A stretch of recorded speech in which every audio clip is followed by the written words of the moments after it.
नमस्कार साथियों। तो आज है 4 फरवरी 2026। दोस्तों बात करेंगे इस वीडियो में डिफेंस सेक्टर की दिग्गज कंपनी हिंदुस्तान एरोनॉटिक्स लिमिटेड यानी हेल के शेयर के बारे में। देखिए शेयर आज शुरू से लेकर क्लोजिंग तक लगभग सेम लेवल पे ही था और क्लोजिंग दिया है 4,213 रुपये 90 पैसे पे, लगभग 5.74% गिरावट के साथ। अब सवाल ये उठता है कि क्यों, और दूसरा सवाल आता है कि सर आगे कहाँ तक गिरेगा, और तीसरा सवाल आता है हम लोगों का आगे की स्ट्रैटेजी क्या हो सकता है। ही चलिए तीन सवाल की जवाब ढूंढने की कोशिश करते हैं। और सबसे पहले दोस्तों आप सभी को रिक्वेस्ट करूंगा, शेयर मार्केट से रिलेटेड ऐसे ही तुरंत जानकारी पाने के लिए प्लीज चैनल को सब्सक्राइब करके जरूर रखिए। आगे भी बहुत सारे इंपॉर्टेंट वीडियो इस टॉपिक के ऊपर आएगा, ठीक है, तो काइंडली चैनल को सब्सक्राइब करके रखना। दोस्तों एकदम शुरू से शुरू करते हैं, मतलब एकदम स्टोरी माफिक समझिए। आपको पता होगा भारत की एक बहुत ही फ्यूचरिस्टिक प्रोजेक्ट जिसका नाम है एमका। अब देखिए एमका प्रोजेक्ट में अभी फाइनलाइज नहीं हुआ कि कौन करेगा ये प्रोग्राम को, तो जिसके कारण टोटल बिडिंग बुलाया गया था। टोटल 4 कंपनी को फिक्स्ड किया, मतलब फाइनलाइज्ड किया गया था, ठीक है। उन चारों में सिर्फ एक कंपनी को मिलेगा एमका प्रोग्राम, याद रखना। 4 में से जो सबसे पहला कंपनी है ऑब्वियसली टाटा एडवांस, जो कि एक प्राइवेट कंपनी है। दूसरा था आपके भारत फॉर्ज, जो कि एक प्राइवेट कंपनी है, साथ में एक लिस्टेड कंपनी है। तीसरा कंपनी था आपका लार्सन एंड टुब्रो एलएनटी, ये भी प्राइवेट कंपनी है, साथ में लिस्टेड कंपनी है। और चौथा कंपनी था एचएल, ठीक है। यहां तक क्लियर हो चुका है। ये जो एमका प्रोग्राम, इसमें मतलब इस रेस में कौन किसको मिलेगा ये प्रोजेक्ट, ये 4 कंपनी दोस्तों इस रेस में था। एक आपके टाटा एडवांस जो कि एक अनलिस्टेड कंपनी पर private company, Bharat forge listed company private company, LNT private company listed company, और एचएल जो कि सरकारी कंपनी साथ में लिस्टेड कंपनी। अब दोस्तों ये आज सुबह की खबर है, सरकार की तरफ से जो घोषणा हुआ है, AMCA fighter jet programme Tata LNT Bharat Forge in, तो मतलब ये तीनों कंपनी को दोस्तों आगे के लिए शॉर्टलिस्टेड किया गया है फाइटर जेट रेस। इस रेस में अभी शामिल है, और साथ में एचएल को हटा दिया, एचएल आउट। सो अभी पूरा पिक्चर क्लियर है कि क्यों आज एचएल की शेयर एकदम शुरू में गिर गया। अगर आप देखेंगे आज ओपनिंग कहाँ पे दिया, बहुत नीचे, मतलब लास्ट डे देखिए शेयर क्लोजिंग दिया था 4,470 रुपए पे, आज ओपनिंग ही दिया है लगभग 4,200 की रेंज पे। और ऑलमोस्ट पूरा टाइम अगर आप देखेंगे इसी लेवल के आसपास था, मतलब कुछ भी रिकवरी हमें देखने को नहीं मिला ना, इससे बहुत नीचे डाउनफॉल हुआ। ऑलमोस्ट शुरू से लेकर क्लोजिंग तक फ्लैट था, यहाँ पे आप देख सकते हो शुरू से लेकर क्लोजिंग तक जो मूवमेंट है, और लगभग उसी लेवल पे क्लोजिंग भी दिया है, ठीक है। अच्छा चलिए आगे मैं आपको थोड़ा सा आर्टिकल पढ़ के सुनाता हूं और आपको क्लैरिटी मिल जाएगा और डिटेल में आपको पता चल जाएगा, ठीक है। देखिए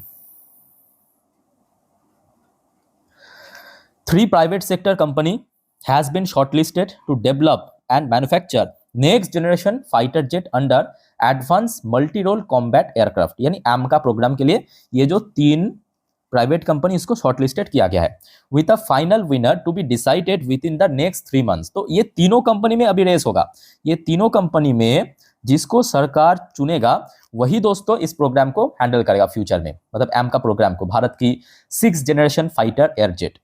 अच्छा यहाँ पे आप देखिए नेक्स्ट आर्टिकल में क्या कहा सोर्स की तरफ से।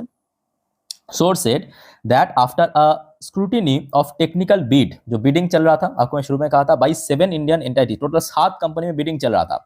3 companies Tata advance system limited, Larsen Toubro and Bharat forge, इनमें से ये तीनों कंपनी को चुना गया है। टाटा एडवांस जो कि एक अनलिस्टेड कंपनी है, लार्सन एंड टुब्रो जो कि एक लिस्टेड कंपनी है, और भारत फॉर्ज ये भी एक लिस्टेड कंपनी पर प्राइवेट कंपनी है, हैव बीन शॉर्टलिस्टेड। उसके साथ साथ जो इस लिस्ट में शामिल था, मतलब इस रेस में शामिल था, हमारे एचएल भैया, इसको हटा दिया गया है, ठीक है।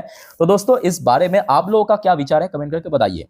देखिए मैं कहूंगा एक निवेशक की पॉइंट ऑफ व्यू से ये थोड़ा डिसअपॉइंटिंग तो है, बट एज एन इंडियन मैं कहूंगा ये बहुत अच्छा डिसीजन है। बहुत अच्छा डिसीजन क्यों है, क्योंकि आप पहले समझने की कोशिश कीजिए। एचएल जहां पे अभी भी हमने देखा तेजस मार्क 1A इसको लेके इतना स्ट्रगल कर रहा है, टाइम पे डिलीवरी नहीं कर पा रहा है, ऊपर से अगर इसको एम का प्रोग्राम भी दे दिया ना, और मतलब कह सकते हो कि बर्बाद कर देगा। और जिस वजह से मैं कहूँगा ये बहुत ही सही डिसीजन है। और दूसरी फैक्ट ये भी है कि देखिए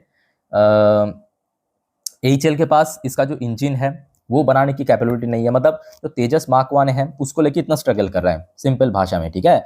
और मेरे हिसाब से ये एक्चुअली बहुत जरूरी है। अगर आप देखेंगे भारत की जो वायुसेना है, भारत की जो नौसेना है, उसको एक्चुअली चाहिए भी, क्योंकि अगर आप बाहर देखेंगे, बाहर दुनिया में आज जो जो देश six generation fighter jet operate कर रहा है, जैसे कि चाइना, रशिया, यूएस या रिसेंटली टर्की भी ऑपरेट मतलब लॉन्च किया है।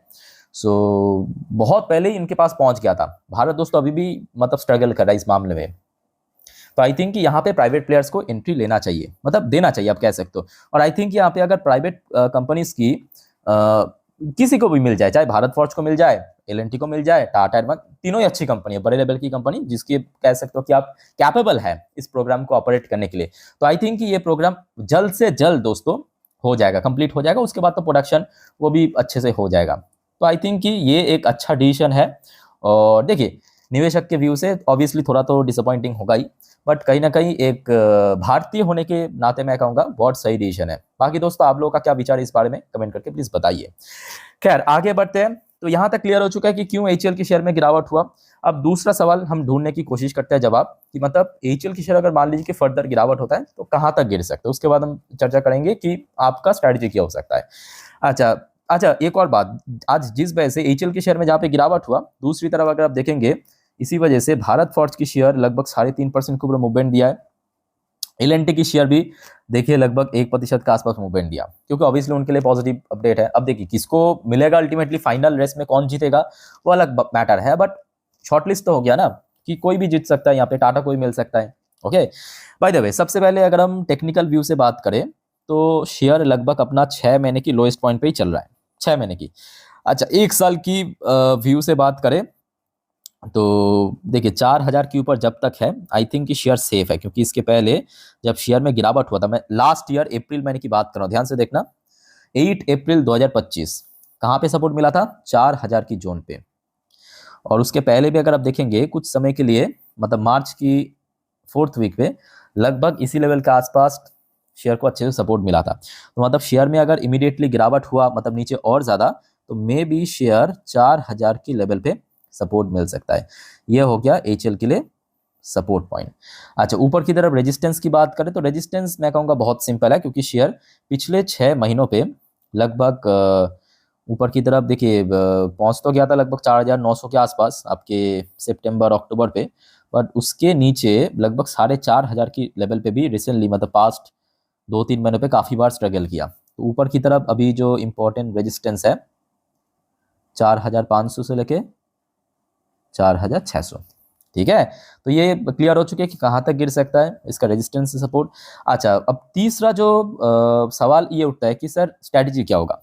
चलिए उसके जानने से पहले दोस्तों कुछ फैक्टर मैं आपको दिखाना चाहता हूँ। देखिए एचएल हो सकते हैं कि एचएल को 6th जनरेशन फाइटर जेट की जो प्रोग्राम है वो नहीं मिलेगा, ऑब्वियसली आउट हो चुका है तो नहीं मिलेगा, ठीक है। बट हाँ, ये भी फैक्ट है कि आपके जो तेजस मार्क 1 है, तेजस मार्क 2 है, उसके ऊपर भी कंपनी काम कर रहा है। और बहुत सारे निवेशक को आई थिंक ये पता नहीं है, एचएल दोस्तों ड्रोन ड्रोन है ना, आज की डेट में अगर आप देखेंगे मॉडर्न वॉरफेयर में ड्रोन की यूजेज सबसे ज़्यादा हो रहा है। चाहे इसराइल हमास के बीच देखिए, रशिया यूक्रेन के बीच देखिए, या पिछले साल मई पे जब भारत और पाकिस्तान के बीच जंग हुआ तो वहाँ पे जो ड्रोन है उसका यूजेस बहुत हुआ था, ठीक है। तो आपके जो एचएल है वो ड्रोन भी मैन्युफैक्चर करता है, ठीक है। तो जिस वजह से मैं कहूँ देखिए कंपनी के हाथ में ऑप्शन तो है बहुत सारा, और जिस वजह से हमने देखा कि कंपनी की जो परफॉर्मेंस है लगातार अच्छा होता जा रहा है। अच्छा, उसके साथ साथ देखिए एक और फैक्टर मैं आपको दिखाना चाहूँगा इसमें। देखिए सरकार की जो स्टेक है वो तो चलो ठीक है, जो सेबी के गाइडलाइंस के अनुसार 75% के नीचे ही है। बट बात यह है कि इस बार जो शेयर होल्डिंग पैटर्न की डेटा आउट हुआ उसके अकॉर्डिंग एफआईएस ने एक मोटा स्टेक बेचा है अराउंड 1% के ऊपर, और दूसरी तरफ डीआईएस ने लगभग 1% के आसपास खरीदा भी है। तीसरी तरफ जो पब्लिक है उनके पास स्टेक पिछले 6 महीने से लगभग सेम है, इसमें कोई बहुत बड़ा चेंजेस नहीं हुआ। बट एक और फैक्टर है यहाँ पे, थोड़ा थोड़ा करके जो शेयर होल्डर है ना, रिटेल शेयर होल्डर, वो निकल रहा है। जैसे कि आप देखिए Q1 पे नंबर ऑफ शेयर होल्डर था 13 लाख के ऊपर, Q2 में मतलब सितंबर क्वार्टर में आते आते लगभग 12,77,000 के आसपास हो गया था, अराउंड 33,000 के आसपास लोग निकल गया था। और ये आपके दिसंबर क्वार्टर की अपडेट है, अराउंड आप कह सकते हो कि Q2 के हिसाब से लगभग 13,000 के आसपास अगेन निकल गया, ठीक है। तो मतलब जो नंबर ऑफ शेयर होल्डर है वो लगातार गिरता जा रहा है। अच्छा, एक पॉजिटिव फैक्टर ये भी है कि कंपनी के पास पैसे बहुत है, मतलब इन हैंड कैश अगर आप देखेंगे, कंपनी ऑब्वियसली सरकारी कंपनी है, डिविडेंड अच्छा पे करता है, तो कैश काफ़ी अच्छा है, लगभग 38,000 करोड़ के ऊपर कैश में बैठा है। और डेट की बात करें, देखिए डेट एज सच नहीं है कंपनी के ऊपर, ठीक है। तो ये कुछ इंपॉर्टेंट फैक्टर। वैसे आज कारोबार की बात करें तो कारोबार अच्छा था, ऑब्वियसली इतना ज़्यादा गिरावट हुआ है तो वॉल्यूम भी ज़्यादा ही होगा। 52 लाख की वो टोटल शेयर ट्रेड हुआ, जहाँ पे डिलीवरेबल परसेंटेज देखने को मिला 48.45% के आसपास, ठीक है।